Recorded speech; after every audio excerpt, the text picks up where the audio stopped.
As if catching fish, we walk to the water, bait the hook, cast the line, and patiently wait. We can't control the fish, only the presence of our line. An artist casts a line to the universe. We don't get to choose when a noticing or inspiration comes. We can only be there to receive it. Our engagement in the process allows the result. As the seeds arrive, forming conclusions about their value or fate can get in the way of their natural potential. This wisdom comes from Rick Rubin in his book, The Creative Act, A Way of Being, in a chapter titled Seeds. Rubin goes on to write that our job is to collect seeds, plant them, water them, and see if they take root and grow. This is my invitation to consider one of my favorite mantras, which is one that has transformed my life and my creativity. I'm open to outcome, not attached. You might know from a previous video that I've been engaging in some creativity cross-training, trying some new to me art forms to stretch my comfort zone and my imagination. I started all of this without knowing exactly how or if it would even influence my photography. The lessons that I've learned so far in this very brief time have been both obvious and surprising. You might know from that previous video that the two sandboxes I've been playing in are cyanotypes and alcohol inks.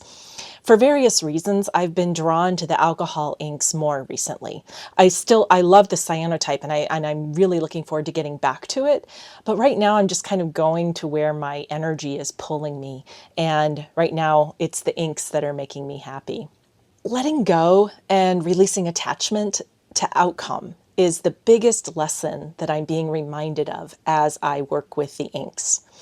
I've been watching a lot of YouTube tutorials, and Tim Holtz, who partners with Ranger to produce a wonderful line of alcohol inks, he's one of my favorite people to learn from on YouTube. And in a recent post, he said exactly what I needed to hear, and maybe you need to hear it too.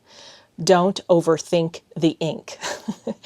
And I'm going to put a sign with that on it in my studio so that I can remember it on a regular basis. And even though it's talking about alcohol inks, you can also think of it as ink on paper that is printing your photograph. So don't overthink the ink. That said, in these early days, I go between releasing control and trying to exercise control. I'm playing with masking techniques and other materials in ways to move the inks in intentional ways, but mostly they defy my efforts, reminding me that they have a mind of their own. Because it's a new art form to me, I'm usually not starting out with any expectation of what's going to happen on the paper.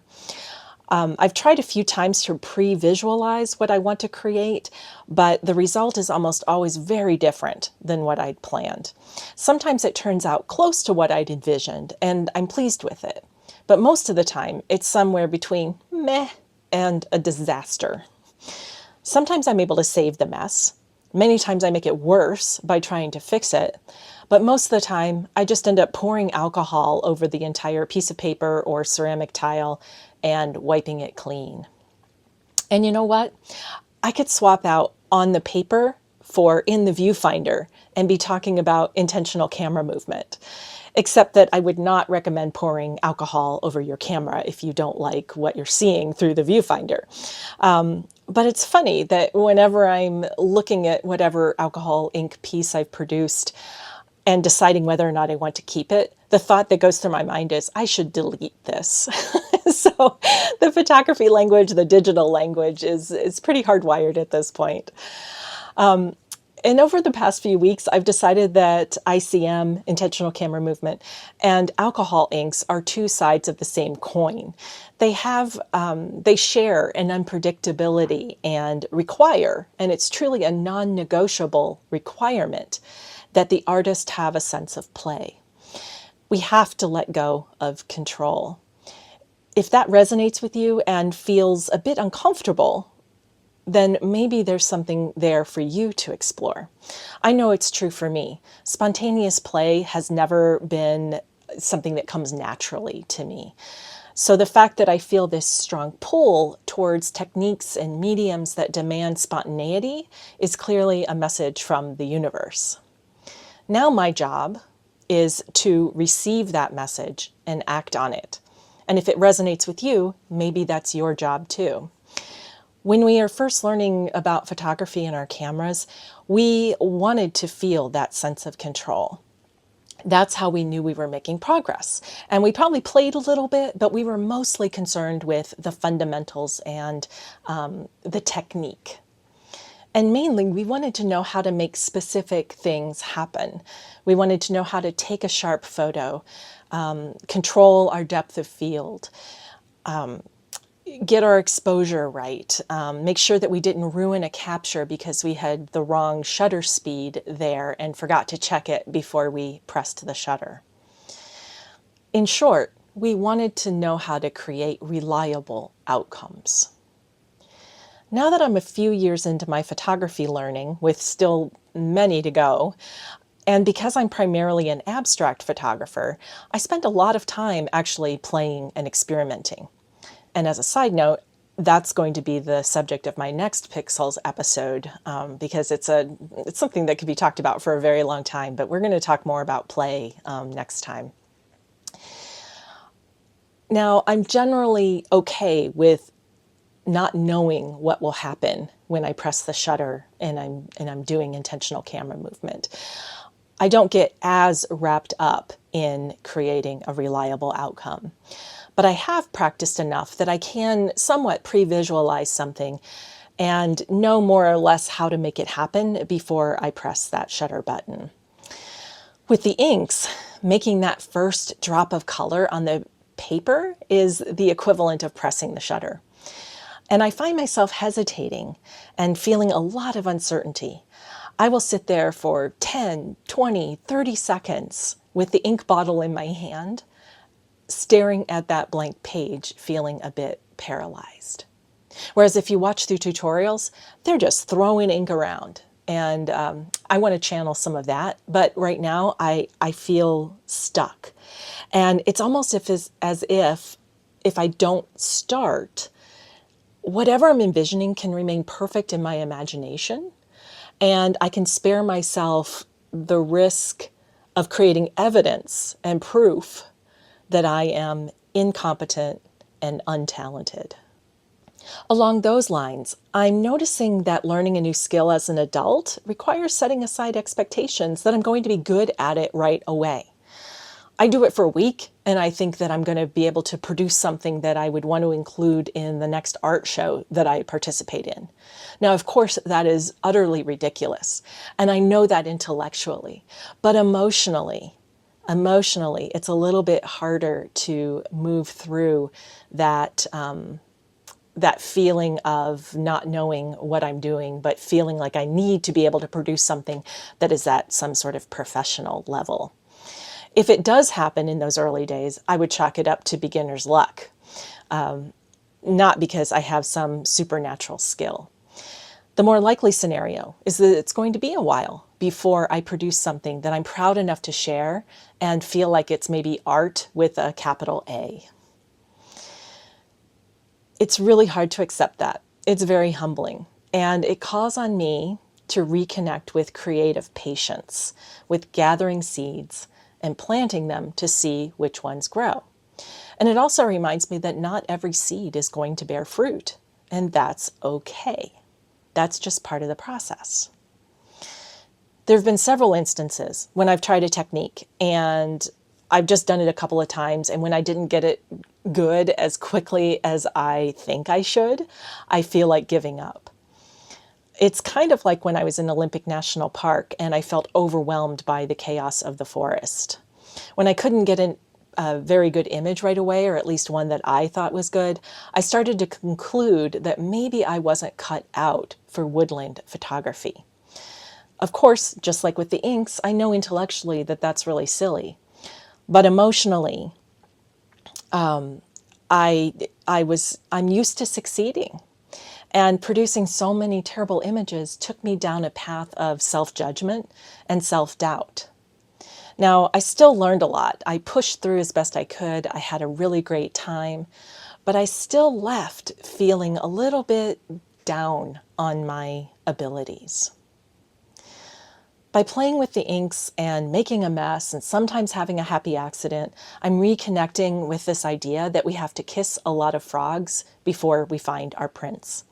It's reteaching me the practice of releasing attachment, releasing expectations, and releasing judgment. And when we release attachment, expectations, and judgment, we make room for curiosity and surprises and making art for the pure joy of it. Because in the end, that's what our art is all about. Joy. Even if we're making it from a place of grief, we can still find this quiet joy, a type of healing through that work. We can lose that joy when we take ourselves and we take our work too seriously. We can regain it if we approach our art with that open spirit and a willingness to not know the outcome. I'll leave you with a quick story about a time when this lesson really hit home for me, and it doesn't have anything to do with art, but it has everything to do with art. A few years ago, I was leading a workshop with a group of 6 women, and it was my first retreat that I was organizing and facilitating from start to finish. And because I was out of town and the location was a bit remote, I wanted to be sure I was as prepared as possible.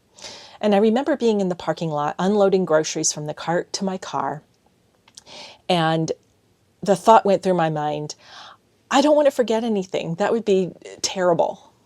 So there was definite anxiety. And from somewhere, I don't know where, a voice answered that anxiety and said, "You're going to forget something. I wonder what it will be." That simple shift moved that anxiety that I was feeling to more of a sense of calm. And you know what I forgot to bring? Out of all the things that I needed to remember, I forgot an apple core. You know, the thing that you press down on the apple and it cuts it neatly into pieces. And it's an optional kitchen utensil that has no effect on the success of the retreat. And when I realized I'd forgotten it, instead of feeling annoyed, I felt relieved and honestly very amused. And the retreat went off without a hitch. That idea of shifting from, I don't want to forget anything, to, I wonder what I will forget. And trusting, this is the really important part, trusting that I could handle whatever happens as a result of that forgetting.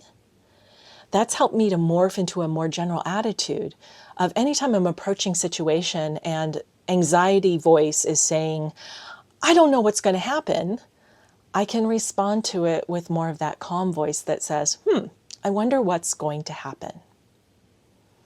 I believe this is a really useful mindset when it comes to our art. The truth is, even the best pre-visualized image is going to have the potential for the unexpected. Whether we embrace the unexpected determines if we enjoy the experience, whether we're in joy, or we feel disappointed. I'll close with the words I opened with, giving the last word to Rick Rubin.